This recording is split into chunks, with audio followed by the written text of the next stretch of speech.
Good evening and good morning for some of you, and welcome to our Global Conversation in Literacy with Dr. Allan Luke, which is being co-sponsored tonight by the National Writing Project. Your moderators for this evening are Dr. Peggy Albers, Professor of Language and Literacy at Georgia State University in Atlanta, Georgia, USA, and me, David Brown, Language and Literacy doctoral student at Georgia State University.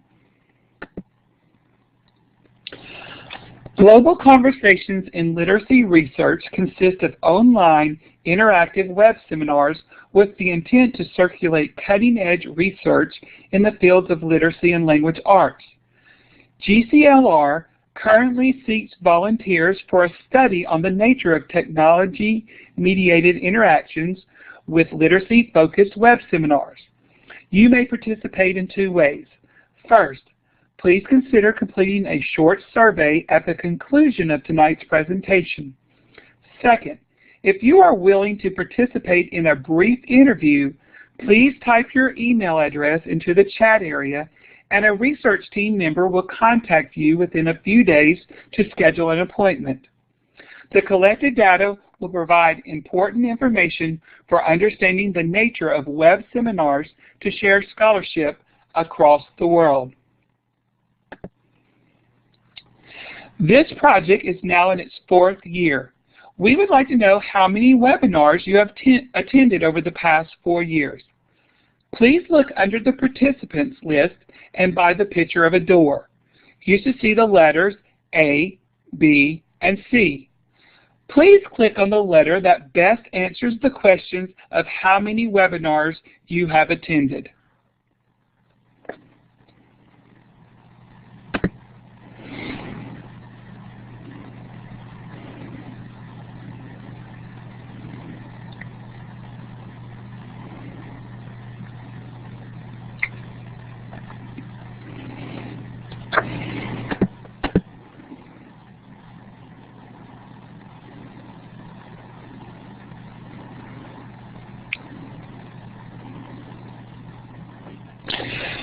Wow, some of you are frequent GCLR webinar participants, and it's always good to see you. For those of you joining us for the first time, welcome, and we're glad you joined us tonight.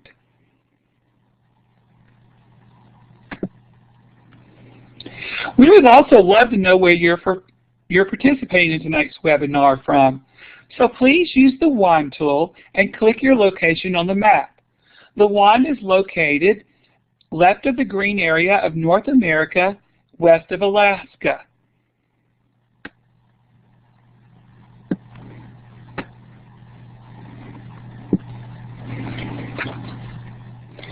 Again, it's so nice to see so many people from so many different parts of the world. We are glad that you have chosen to participate. During tonight's web seminar, if you have any questions or comments, please type them into the chat box, and Dr. Luke will address these at the end of the presentation. Dr. Allan Luke is a Canadian-trained primary teacher who completed his doctoral studies at Simon Fraser University. He is currently developing new research projects in early literacy accountability and assessment and comparative pedagogies. He is co-editor of Teach Education, Review of Research in Education, the Asia-Pacific Journal of Education and Pedagogies. He is senior editor of the International Encyclopedia of Education, the Handbook of Urban Education, and the Handbook of Curriculum. His published works focuses on language and literacy education, discourse analysis, curriculum theory, policy, and educational sociology. He was previously Dean of Education at the University of Queensland, Deputy Director General of Queensland Schools, and the Ministerial Advisor, and taught in the Aboriginal and Islander Teacher Education Program. He was IBM Australian Educator of the Year in 2003 and was inducted to the International Reading Association Hall of Fame in 2002 and has received the Gold Medal of the Australian College of Education Educational Press Association of American Excellence Award, American Educational Studies Book Award, and was awarded an honorary doctorate of education from a university in Thailand.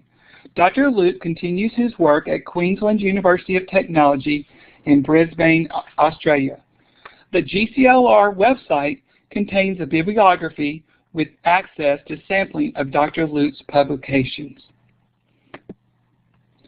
At this time, it is my honor and pleasure to introduce Dr. Allan Luke and his presentation entitled Critical Literacy, School Improvement, and the Four Resources Model. Let's give him a virtual round of applause.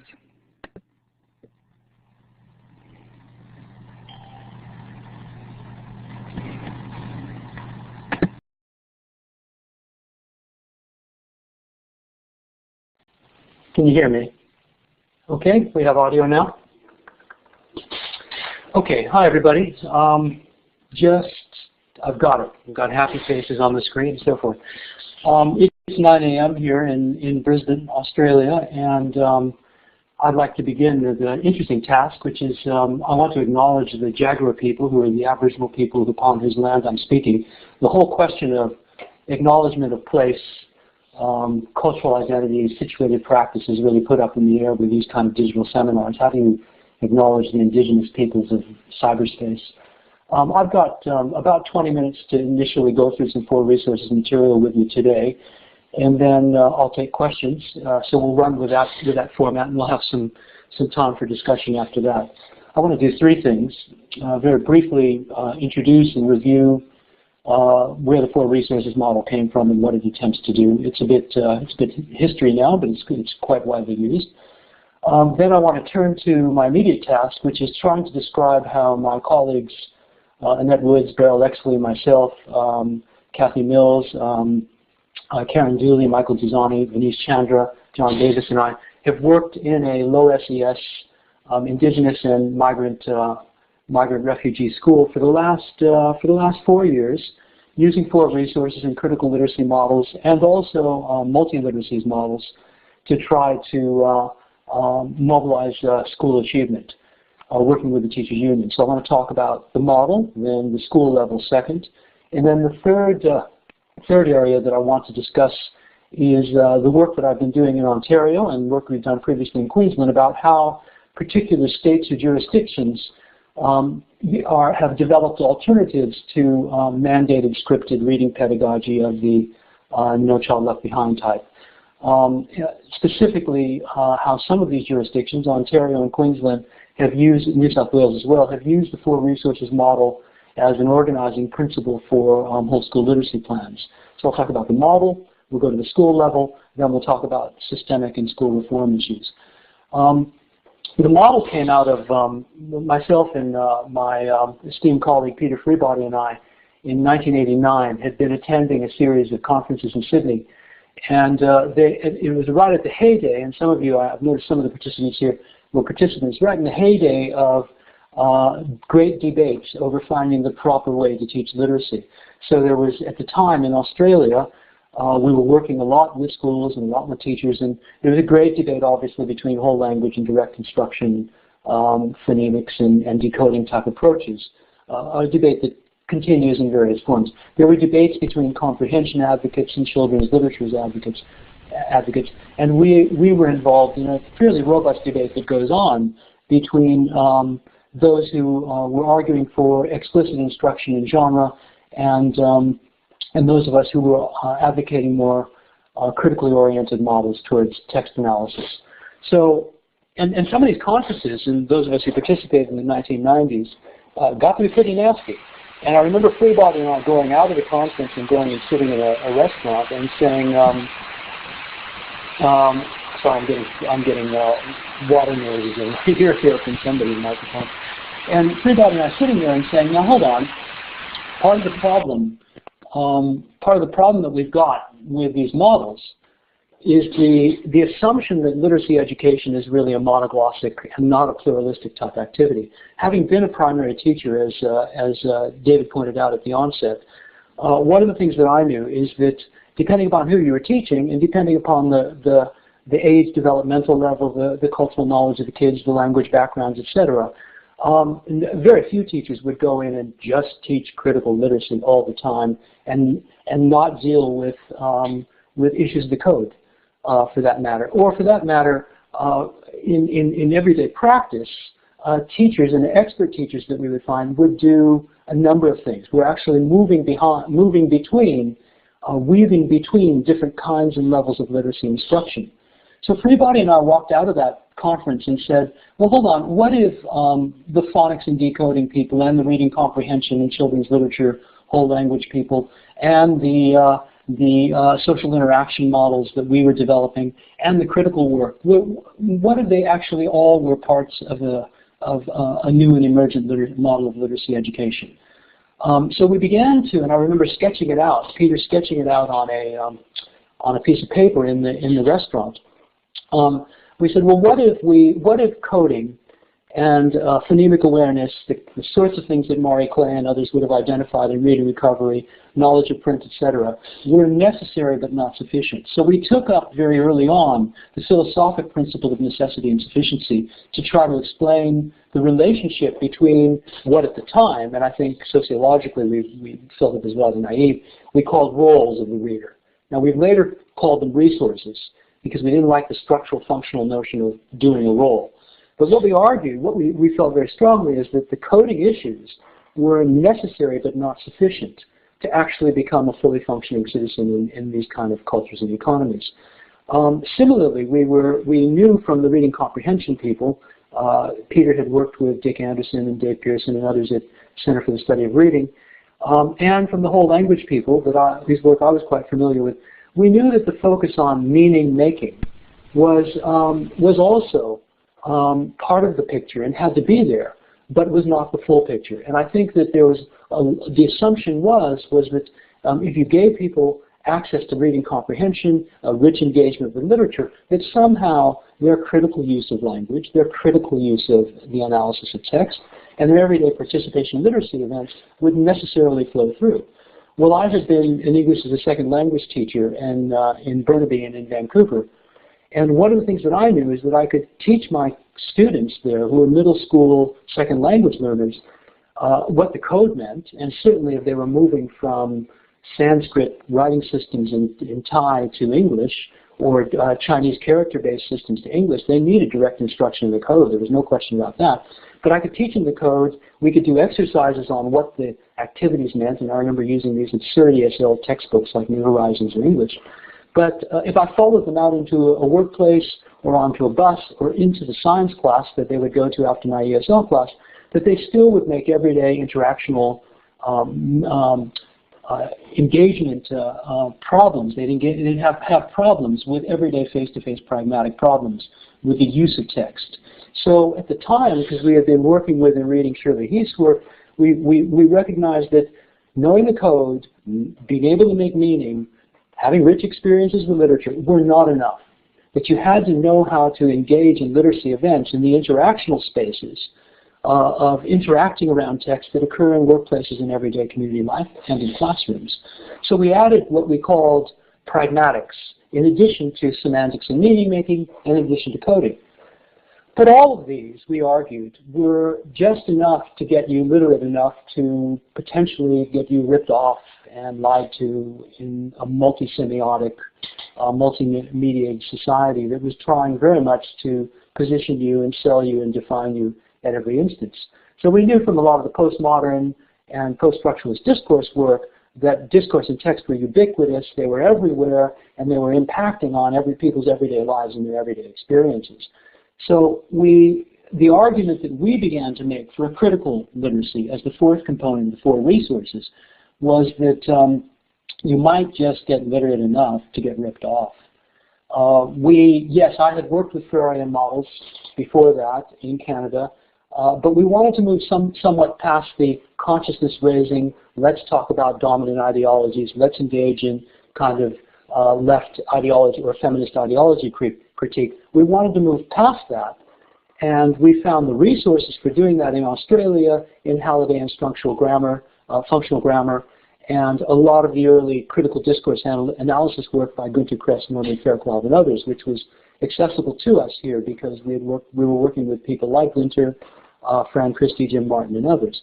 So the other component that we added was what we call the critical component of text analyst. And we had something that was, I think, and I've never really thought of it this way, that was kind of like for American audiences, and I noticed there are many Latino people involved in our talk today, that I'd call kind of Frere Plus. That is, a lot of the Freirean models, in my estimation, and personal use of teaching with these in secondary schools, didn't really have a developmental model of language, models of grammar, and models of text analysis that would give kids tools to unpick and reconstruct text. So the Australian and the British models of critical literacy that you'll see in my work, in Hilary Jink's work, in Peter Freebody's work, in Catherine Wallace's work, in many of our work, Barbara Comer's, are slightly different and nuanced differently than many of the American kind of radical pedagogy models, in that they've got a very strong emphasis on explicit and metacognitive even knowledge of how texts work and what they're trying to do to me, ideologically, politically, culturally, and so forth. So that's the model. And it was never meant as and sure enough, Freebody, as soon as we put out the model, there were a lot of really funny reactions to it. One of the first things that came up was everybody said, "Oh, it's a developmental model, so we'll do decoding for 3 years, and then we'll do comprehension for 3 years. Then we'll teach them how to interact in the world in middle schools, and you know what? We'll teach them some text criticism in secondary English." Well, it was not meant to be a neo-Piagetian or a developmental stage model. The argument that we made, which I think has been since demonstrated by people like Vivian Vasquez and her work, and Barbara Comer, and many of you who are working with critical literacy models, is that all 4 of these resources can be engaged with in preschool, in early childhood, in year 1, 2, and 3. So critical literacy was not something that we were going to hold off as a domain for what you did in university after you had learned to comprehend text. You know, it was something that we wanted to see simultaneously for all kids. That we thought developmentally was accessible to all kids, and particularly important for those kids from minority and low SES groups that were going to run into a society that had put up a lot of structural impediments and discriminatory structures that were going to mess them around. So the model that we had very much then was not a how to teach. And sure enough, I mean, here's this crazy puzzle picture on your overhead. And it's funny, I've run into 4 resources model cards on eBay, and Peter and I were offered to put together 4 resources, basal readers and critical literacy readers, and we felt like the model was not anything that it was meant to be shared, but it was a generative and heuristic model. By heuristic, the way that we use it with teachers is not to say this is the right way to teach. Go through the 4 resources and it'll solve your problems. I mean, our whole business and our whole profession and our whole field is riven with false panaceas and magic bullets. And all of us who've taught school and taught literacy know that it's a pretty nuanced and professionally challenging enterprise. What the 4 resources model does is it's a heuristic. That is, it's something that allows you to think through where the emphasis and where the balance of the work of the instruction and the curriculum that you're engaged in is for each individual child and for whole cohorts and particular communities of learners. So the model then is being used in Australian schools, in Canadian, UK schools, in the state of New York and elsewhere. I would hope as an explanatory model to interrogate and construct whole school literacy programs. And that's the second transition to my second topic. So that's the model. It took me 19 minutes. I'm running over time, but I'll keep going a little bit. The question is now, how do we use the model, and how do we apply the model in a school setting? Well, I'll refer you to the work that we've published in the journal Theory into Practice, Australian Educational Researcher. There are more articles coming out by my colleagues Exley and Woods and Duzani and Mills and many others. We began about 4 or 5 years ago working in a school in one of the low SES suburbs in the hinterlands outside of Brisbane, which has got about 14, 15, one of the lowest economic bracket schools in our state. And it's got about 14% Aboriginal and Torres Strait Islander Indigenous kids, probably about 12, 15% migrant kids, and a lot of poor white kids, a very high level of welfare and unemployment in that community. And the school that we're working in, our partners are the Queensland Teachers Union and, of course, the parents and the principals of the school. Well, it was nominally a design experiment / action research project, and the last thing that we wanted to do in any of these projects is to be visiting academics who show up in your staff room and start telling you what to do. So we went through a requisite 12 to 18 month period of getting to know the staff, of working as teacher aides, of assisting a lot. Nominally, one of our topics was the extent to which digital multiliteracies and digital creative work in using iMovie, iPhoto, music production videos, that the engagement with the new literacies potentially might have transfer of training effects to traditional print literacies in an environment in Australia, much as in the United States, where they're pushing for high-stakes standardized norm reference achievement test accountability and so forth. So the school was being pushed to get its test scores up. We came in and began working with the teachers in a couple of areas over the first 2 to 3 years, specifically an Indigenous homework, after-school homework program for the Aboriginal and Islander kids, an after-school video workshop using a lot of the prototypes, and we engaged with Nicole Pinkert and her team at University of Chicago Charter School, doing some music production, some iMovie production, video clubs. Michael Duzani has done a lot of work in this area, multiliteracies in the classroom, and so forth. So that was nominally the nature of our intervention, but we were using it very much as a 18, 24-month getting to know you period with the teachers. At the time, Annette Woods and I used a model which we've introduced to many primary schools, of using the 4 resources model to give them an overview of where their curriculum program is focusing. So this procedure is very simple, which is we got all the year 1 teachers, all the year 2 teachers, all the year 3 teachers, all the year 4 teachers together on a new service day. It takes about 2 to 3 hours. And they bring their annual work programs, usually at the beginning of the academic year.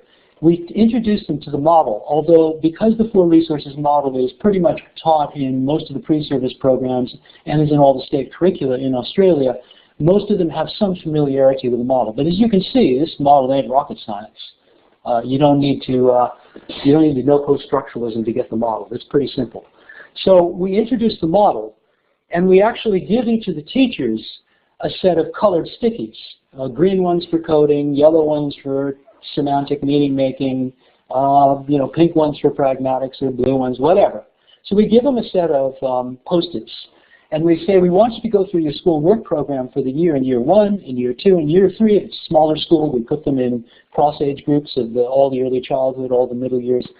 And then what we do is we tell them that we want them to indicate where each of their different units or lesson plans or strategies is going to fit into one of those four modes. Well, immediately they come back and they say, oh, I've got this activity in spelling, but I also do vocabulary with it. Is it meaning making or decoding? And we'll say, well, just have the discussion amongst yourselves. But we force their hands and say, if something is 2 things, we want you to actually pick the instructional focus and what its primary emphasis is going to be. After they've done that, they then go up to a whiteboard or a poster board on the side of the in-service room, and they'll list at year 1, here are the things we do in coding, here are the things we do in semantics, here are the things we do in pragmatics. Interestingly enough, there's an awful lot of pragmatic stuff through developmental drama and early language play that's often done in the early years. And here's where we do critical, or we don't do any critical. Who knows? Same with year 2, same with year 3, same with year 4, and so forth. So in the first instance, what we're trying to do is generate a curriculum community, a dialogue around their programs, without mandating a specific program. So we're moving towards them developing the categories and a template for engaging in whole school literacy planning. And what very quickly becomes, and for some instances, it's the first time the year 3 teachers that have all sat down and actually done some co-curricular planning. So what we're doing is we're actually attempting to deprivatize the pedagogy in a way that isn't the same as deprivatizing it by mandating open court and making them all do the same damn thing at the same time. So we're trying to create a curriculum dialogue. I guess Bill Pinar would call it curare, an exchange or a running back and forth, a dialogue, using the 4 resources. And sure enough, when they look up on that wall, and we can do this within a couple hours, we suddenly say, we'll turn to them and then say, let's walk a kid through your school then, a hypothetical kid, through year 1, 2, 3, 4, and 5. And what they begin to see is, oh, we aren't doing anything with critical work in year 2. Oh, you're emphasizing spelling? Oh, I had no idea you were emphasizing spelling. Oh, I'm teaching functional grammar, you're teaching traditional grammar. We actually have a continuity and a problem here. No wonder the kids are getting confused. So we're attempting to create a kind of a co-generative dialogue in Ken Tobin's, or a curriculum dialogue around the 4 resources model that's showing them where the balance of their program is. And if it's a phonics-heavy program, it'll be all one color on the wall. If it's phonics, phonics, phonics, and then comprehension, you'll see it visually by using this technique of putting the stickies up. Anyway, that was one activity that we began to work through. And the other thing that I think that we began to see, and this reflects also in the work that I'm doing. In fact, I'm going to speak at work at a conference today on Aboriginal education. Is what we began to see is that there weren't necessarily transfer effects from the digital multiliteracies into the teaching and learning of print in the school. That we weren't getting test score boosts just by bringing the multiliteracies in and opening it up.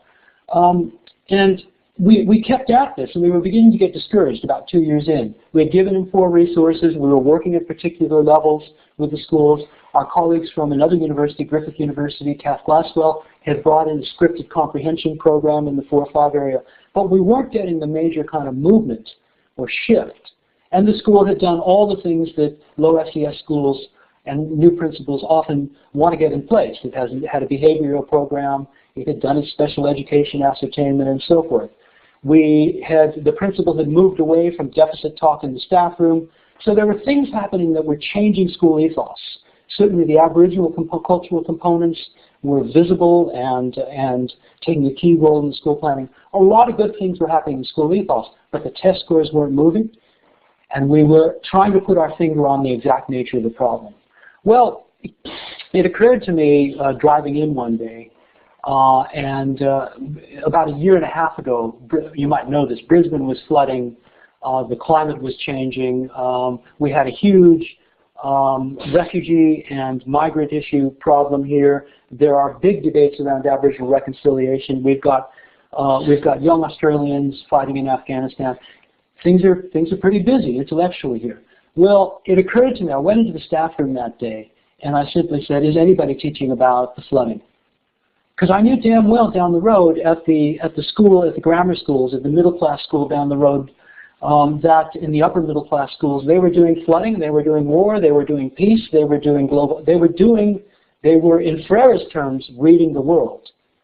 But the one thing that was missing, that we felt was missing in this school, was that they were so busy teaching literacy, teaching scripted approaches to comprehension, trying to teach the code explicitly and so forth, that what happens was the curriculum as a whole, the ideational content, the engagement of the world, what Frere would call reading the world, was being dumbed down very substantially. So I think what we began to see then, I returned to a lot of the school reform literature work that I've been working with both as a state bureaucrat and with people in Ontario and elsewhere. And what we began to see was that no matter how we adjusted the Indigenous content and the literacy program, unless it was engaged with substantive knowledge, with intellectually demanding stuff, that in fact it was like we were setting the table but not delivering anything. So, and Frere does make this point, that when you teach kids to read the world, you're teaching them, when you teach kids to read the word, you're teaching them to read the world. We were literally sitting with migrant refugee kids, and I remember going through some curriculum planning with the year 4 or 5 teachers and suggesting that it was the time of the Commonwealth Games, that we do something as simple as assign kids countries and have them go on the web and look at the wikis and develop whole profiles of the economies and the cultures. The same old stuff, very traditional stuff, not highly critical, radical stuff. But they engage with that. And when I came back to the curriculum planning session, some of the teachers had said, no, that's too hard because they're struggling with reading and writing. And it literally think what happens, what we begin to see with the big basic skills emphasis in working class, low SES, indigenous context, migrant context, is we see a strong emphasis on direct instruction and basic skills to nominally get the test scores up, and a stripping out of any of the higher order intellectual and critical work that might go on, a dumbing down. And I've written this up in a piece where I revisited Jean Ann Young's work in Curriculum Inquiry, where it's very much a let them eat cake approach to basic skills, where we'll let the middle class kids discuss global warming and the flooding of Brisbane. We'll do meteorology with them, but with these kids, literally, we'll do three blind mice because they need basic skills. We're seeing an awful lot of that in test-driven, high-stakes environments. Fred Newman in Wisconsin says the problem is what we call intellectual demand. And so what we began, I got the green light from the principal, and we went into the staff room and simply said, I just said, here's the newspaper, today's newspaper, look at what's in here. Who's teaching any of this stuff? Anybody teaching meteorology?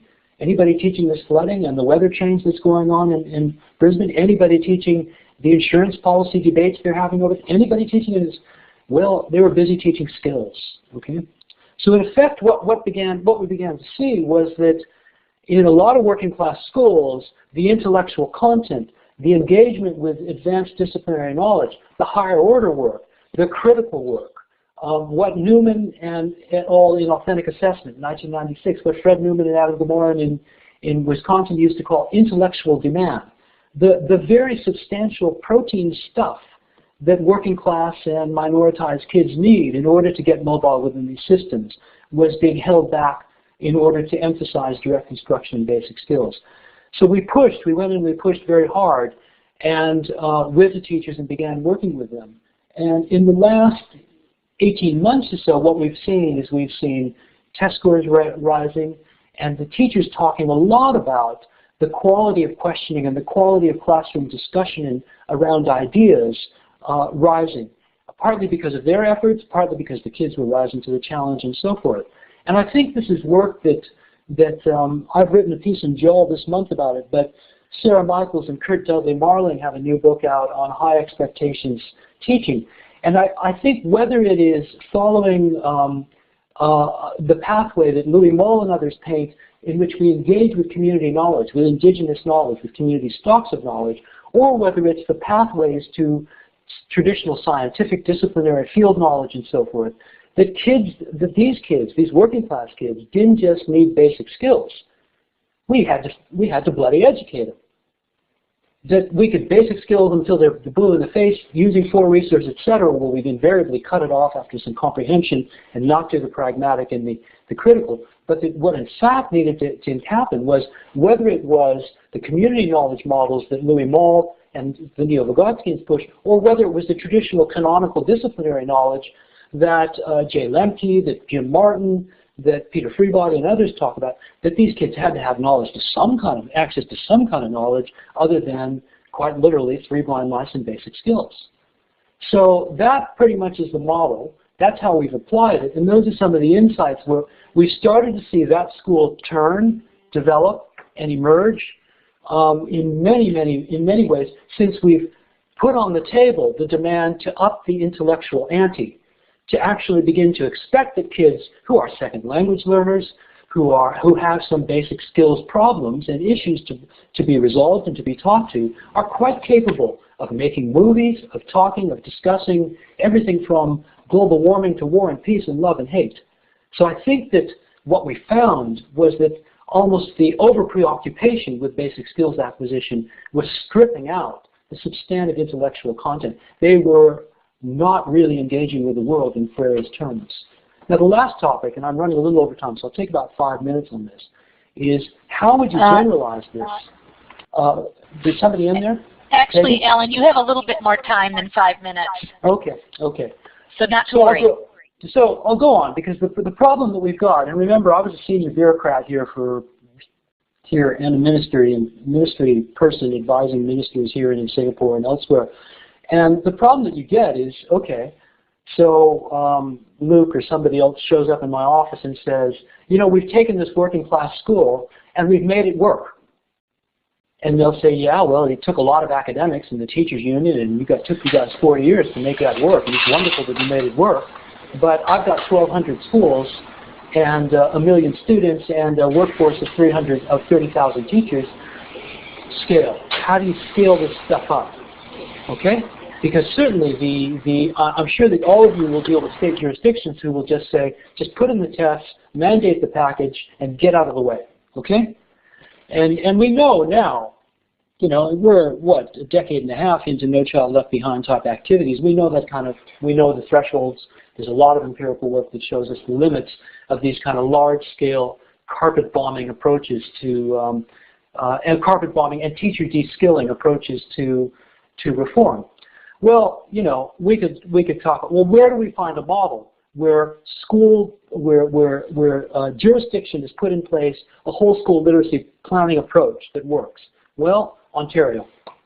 You can get Ben Levin's work or Avis Glaz's work. A lot of us, myself, Annette Woods, who I work with, Barbara Comer, let's see, Leithwood, Michael Fullen, we've all worked with the Ontario Ministry and Ontario teachers unions, and school boards. And the model goes something like this.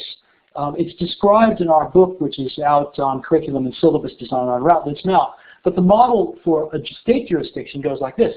If we look at the OECD PISA data, what we find is that Ontario and Quebec, interestingly enough, Ontario and Quebec actually are running more equitable systems than anybody in the US and than Australia and New Zealand at this historical moment. And they get this by doing regression analyses that plot all the schools in a system on the basis of social class background and then on achievement. In the case of PISA, it's 14-year-olds literacy achievement on reading and writing. And PISA isn't, as far as norm reference to test goes, PISA is not a bad test, invented by Australians, so what can you say? And what we find on that is that you get a regression line that shows the impact of socioeconomic background, not social class per se, but a proxy for that perhaps, a socioeconomic background on achievement.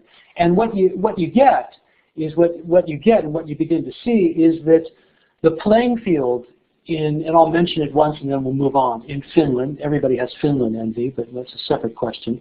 But the playing field in Ontario is the regression line is much flatter, meaning that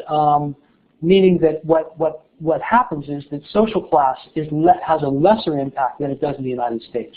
The regression line in the States is very steep, and the UK as well. So how do they do this? Well, if we look at Ontario carefully, what we get is a very strong emphasis, first of all, a curriculum which gives schools, districts, and teachers the opportunity to develop whole school curriculum plans.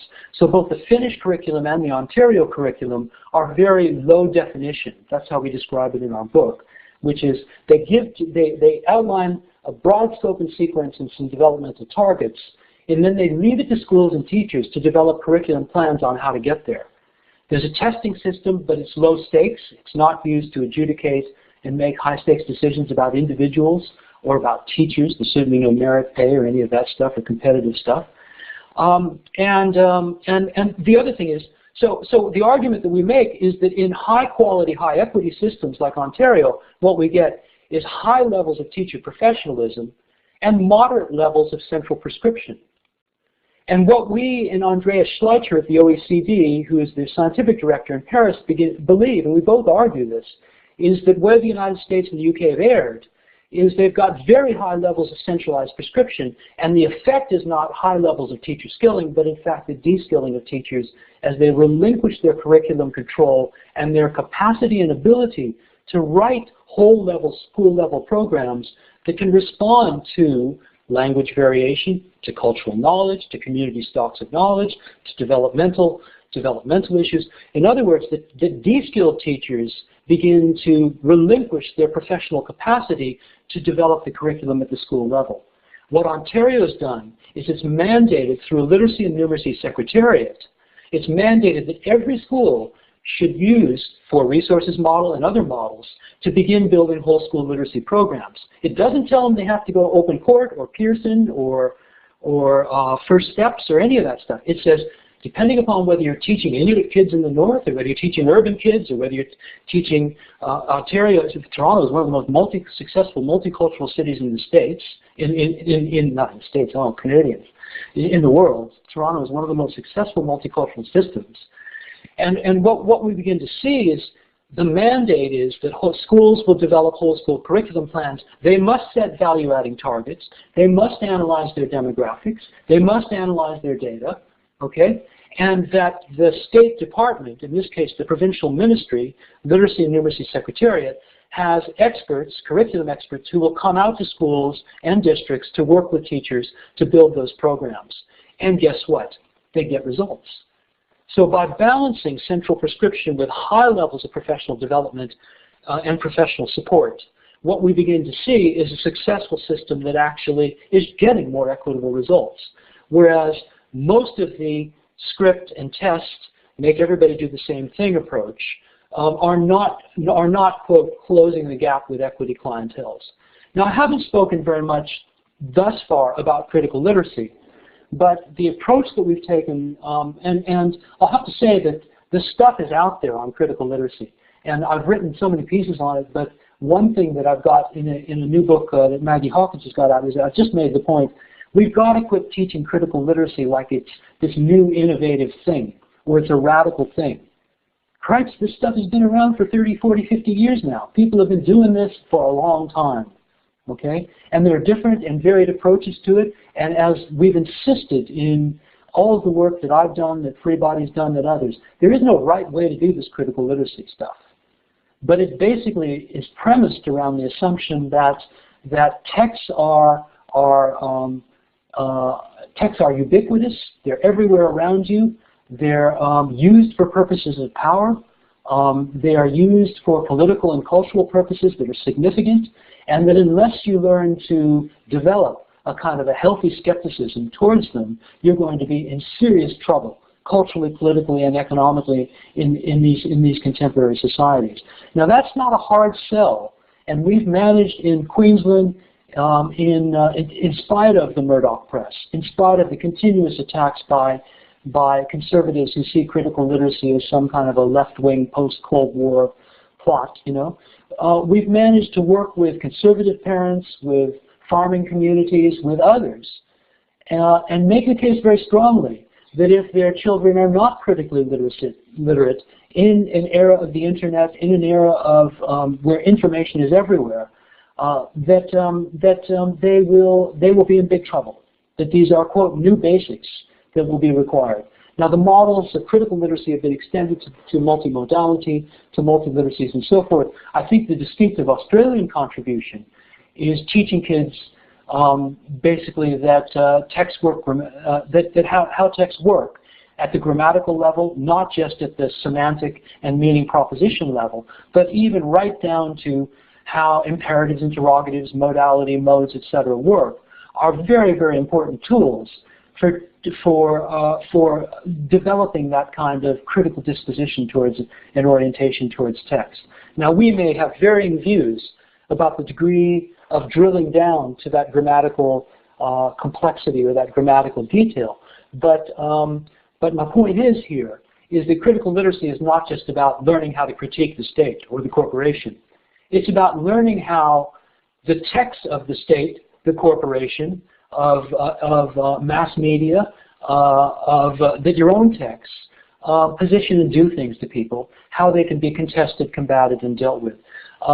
You don't need to be particularly left or of this particular orientation or that to concur. I think that texts are a source of power and they need to be contested.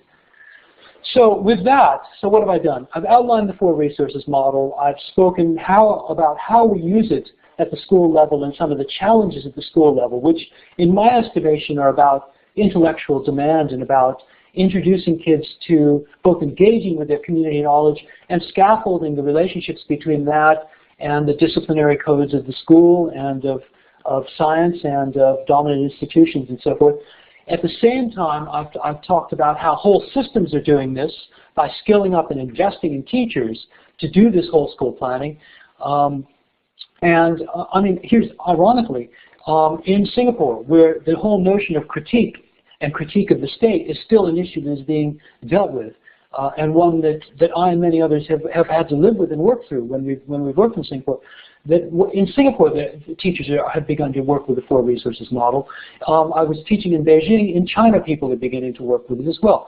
So the models of the critical that are emerging are multiple, they're complex, they are very much themselves local and regional and national strategic responses to political economies and educational systems and constraints. So I've talked about how systems emphasizing whole school programming have come up with successful alternatives to NCLB. Okay, so as that model collapses in the United States, and I think we are at the end of a policy cycle, we can look to Ontario. I mean, don't look to Shanghai and Singapore, because culturally, I can say this because I'm Han Chinese by birth and I've lived and worked in both China and Singapore, is that culturally, politically, economically, historically, these places are so different that you can't import Shanghai maths approaches to Australia. I've written about this in the educational research article, Generalizing Beyond Borders. It's just too, but if you want an easy comparison, look north to Ontario and you'll find some systems that work. Okay, now I've got all these chat things flowing down the other side of the screen, which have been kind of distracting because every now and then somebody says something interesting. So Peggy, how do we proceed now? We're going to go ahead and invite. I'm going to go ahead and ask you some questions that the audience has been asking. So okay. What I'm going to do is turn your mic off, and then I'll turn it. Then you can turn it on when you speak. Okay? Okay. Actually, Alan, your presentation really has created a whole host of different types of questions, and especially here in the U.S., there were a number of participants who were interested in the Common Core. Several people asked, how do teachers act as critical analysts of a document like the Common Core state standards, and how do school districts enact critical literacies without adopting some essentialized version? And there's a little follow-up to that. Do other countries have something similar to our Common Core standards or a centralized curriculum? Alan, you'll need to turn your mic back on again. We're moving towards a national curriculum here. Have a look at the Ontario curriculum. In our book, Curriculum, Equity and Syllabus Design on Routledge, you'll find that the issue that we have is we can fight all day, and I've been on a lot of state curriculum boards and a lot of national curriculum consultations, and we always wind up in bun fights over the ideological content of the curriculum. You know, are we going to put Darwin or evolution? How are we going to deal with global warming? How are we going to represent British colonization and so forth? So, you know, we can split hairs over that. Since Mike Apple's Ideology and Curriculum, we've been fighting over the ideological content of the curriculum, and that is important. I'm not going to say it is important, but it's a continuous battle. Okay, in Japan they have a battle every year about how they're going to represent what happened World War II and Japanese involvement. It's a continuous issue in the Japanese parliament. But what we argue is that the key that we find when we look at Finland and curriculum around these common standards and common cores is, are they low definition or high definition? If they're too high definition, what they do is they begin to become overly scripted and lead to highly prescriptive models that cut down school level and teacher level professional capacity to modulate and alter curriculum choice, material selection, and pedagogical approaches. So a low definition curriculum, and we picked the term low definition, high definition from Marshall McLuhan of all places. A low definition curriculum outlines some goals and some outcomes, but basically leaves the materials and the pedagogical strategies to the teacher. Because if they're working in the Arctic Circle with Inuit kids, they're going to have to use very different pedagogical critiques and curriculum materials and pedagogical strategies than if they're working in inner city Toronto or Vancouver. So that's a low definition curriculum. A high definition curriculum says, here's the Common Core, here's the materials, here's how you're supposed to teach it. At 2 o'clock on Thursday, we want X done. And certainly the UK Literacy Hour moved in that direction. The NCLB moved in that direction. And we can see where the thresholds are at. Now, in terms of the, so what I'm saying is high teacher professionalism, low definition curriculum, local school curriculum planning, Finland and Ontario, and what do we get? We get more equitable results, and we get some better school improvement. But it's also damned hard work for the teachers and requires accredited and quality professional development models and providers, good decisions by principals and so forth. So that's the low definition, high definition on the Common Core, on the Common Core question. In terms of critical literacy and the place of critical literacy in those curriculum, you know, under the push by the Murdoch press here, both Freebody and I got vilified. And we were the subject of national editorials. I was called the avatar of critical literacy. Critical literacy was called a left-wing plot to contaminate our children's minds with evil ideas, and all this crap went on. And in effect, what had happened was that there was, in many states, under the pressure from the conservatives, withdrew the term critical literacy from the state syllabus because it was pretty much everywhere in our state documents. Well, guess what? Teachers found ways, as part of their lessons, history, social studies, etc., about teaching kids how to deconstruct and analyze texts. So you'll run into my grandchildren, you'll run into people everywhere. It now officially isn't part of the Queensland curriculum. I don't think the word critical literacy appears. Critical thinking does, because you know, you can be critical of all that you want. Just make sure you don't criticize the government. Make sure you don't criticize certain things that we don't want you to criticize. It works that way, okay? So what I'm saying is that we can teach critical literacy no matter what curriculum model they have if we've got some pedagogical time and space to work with texts, okay? And they can ban the words, they can take the words out. Australian teachers are going to do it anyway, okay? Peggy, does that, I'm not sure whether that answers the question. Actually, that was pretty astounding. I was caught up myself in your discussion of that. We have another question from someone. We've only actually got time for probably one more question, Alan, and that is, how do teachers begin to work with the 4 resources models, especially literacy specialists who have limited time with teachers? They spend, you know, maybe a half hour here, a half hour there. How could they utilize their time so that they could really implement critical literacy and the 4 resources model into their work with teachers? You'll have to turn your mic back on again. The model, I think the first thing that we've got to do when we're consultants, and certainly we took this approach, and we take this, Annette Woods, Beryl Exley, myself, Karen Dooley, we take this approach in all the schools that we work in, which is we don't go in and tell anybody what to do. We want people to come back to us and say, how do you do this? So we introduced the 4 resources model. There are enough templates, enough short versions, etc., that you can pass around. And then we get people to engage in that process that I described with the whiteboard and the stickies of examining their program, talking about their kids, and talking about where the balances are. The other thing that we suggest is that in our models, and we've written this up in several of the articles on the school planning approach, is that schools do what we call a staff audit, an audit of staff expertise. Schools waste a lot of money bringing in outside expertise on PD when they've got the expertise in the room. And invariably, when we use the School 4 Resources model, somebody in the staff room puts their hands up and says, I'm really good at this. I'm really good at the decoding stuff, but I'd like to learn something else. So some of the models that we've got that we use for professional development are, first of all, teachers teaching teachers are usually better than hiring some PhD to come in after school.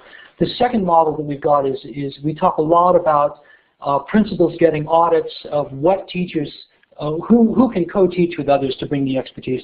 And invariably what we're finding with multiliteracies and critical literacies is that a lot of the schools are enlisting the younger teachers who know more about the digital and are able to play with and manipulate and introduce to some of the other staff some of the models for functional grammar and critical text analysis that are new to people. So a lot of times I think it's a question of, I know these consultants have a limited amount of time, but we put a lot of stock on hearing teachers out, bringing them to the party, and not telling them what to do, but giving them these tools as a way to talk about their balance in their curriculum planning in their program. Okay?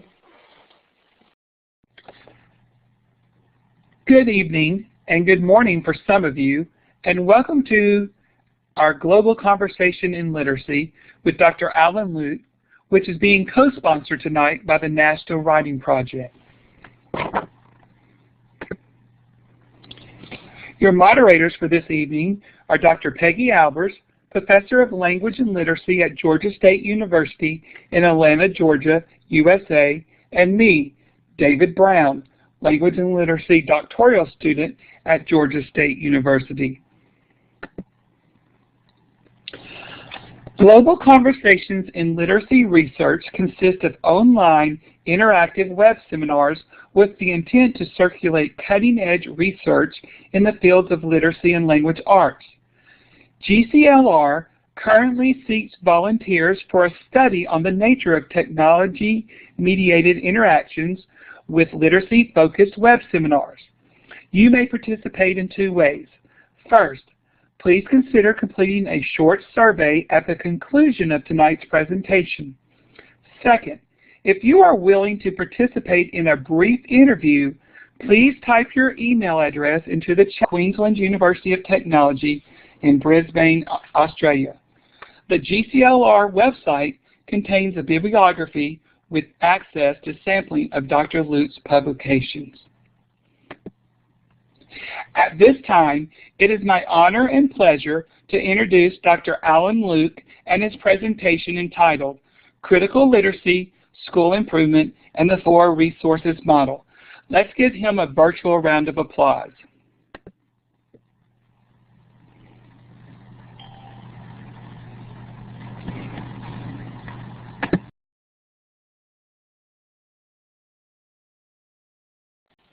Can you hear me? Okay, we have audio now. Okay, hi everybody. I've got it. I've got happy faces on the screen and so forth. It's 9 a.m. here in Brisbane, Australia, and I'd like to begin with an interesting task, which is I want to acknowledge the Jaguar people, who are the Aboriginal people upon whose land I'm speaking. The whole question of acknowledgement of place, cultural identity, situated practice is really put up in the air with these kind of digital seminars. How do you acknowledge the indigenous peoples of cyberspace? An assessment and comparative pedagogies. He is co-editor of Teach Education, Review of Research in Education, the Asia Pacific Journal of Education and Pedagogies. He is senior editor of the International Encyclopedia of Education, the Handbook of Urban Education, and the Handbook of Curriculum. His published works focuses on language and literacy education, discourse analysis, curriculum theory, policy, and educational sociology. He was previously Dean of Education at the University of Queensland, Deputy Director General of Queensland Schools, and the Ministerial Advisor, and taught in the Aboriginal and Islander Teacher Education Program.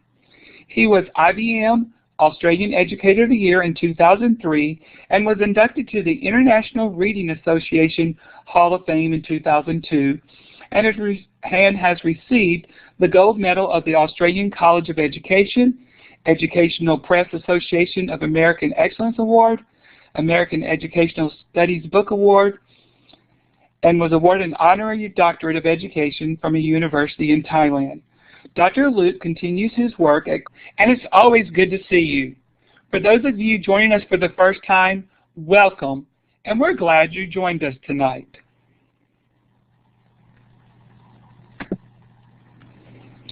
We would also love to know where you're participating in tonight's webinar from. So please use the wand tool and click your location on the map. The wand is located left of the green area of North America, west of Alaska.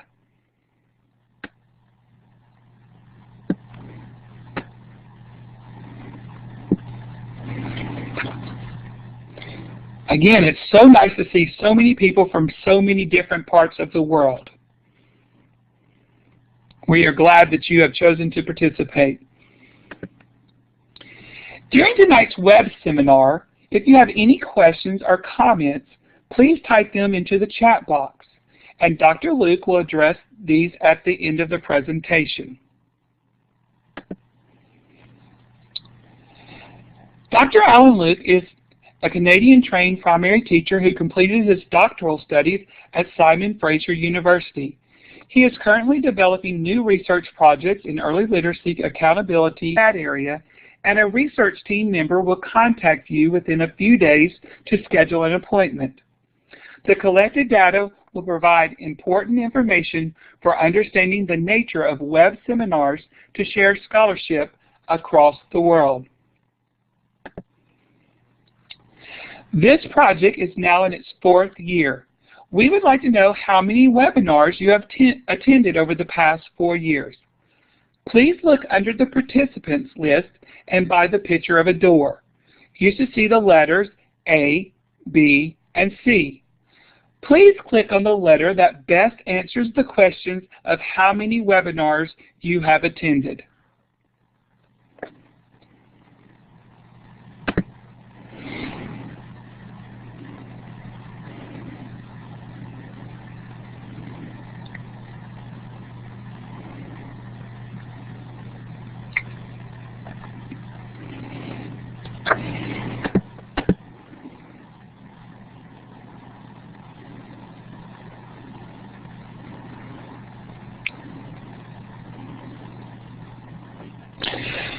Wow, some of you are frequent GCLR webinar participants.